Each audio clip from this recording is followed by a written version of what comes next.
Mahigit 800,000 pisong dolyar ang halagang nakumpiska ng mga otoridad matapos ikasa ang search warrant operation sa Pampanga dahil mayroong umanong illegal online gaming hub sa lugar.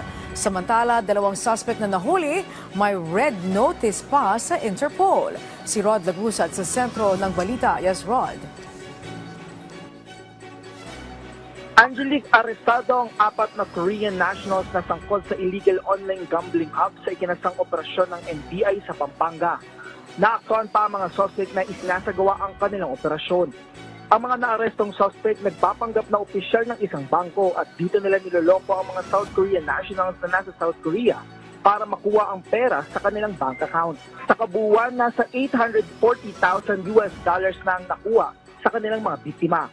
2 sa mga suspect na iprenesenta ng NBI pawang may red notice mula sa Interpol sa kaparehong iligal na gawain. Ayon kay NBI spokesperson Ferdinand Lavin, ito ay mga natitirang maliliit na grupo mula sa mga pogo. Anya galing sa BGC ang mga ito bago lumipat sa Pampanga. Base sa datos, 2017 nang dumating sila sa Pilipinas habang 2019 naman ang huling pag-alis nito sa South Korea. Paliwanag ni Lavin, indikasyon nito na pabalik-balik ang mga ito sa bansa.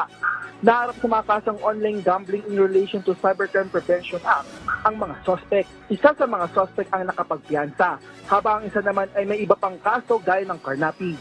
Ayon kay Lavin, harapin muna ng 2 South Korean national na may red notice mula sa Interpol ang kaso nila sa Pilipinas. Patuloy naman ang investigasyon ng NBI kung may iba pang kasabwat sa operasyon ng mga ito.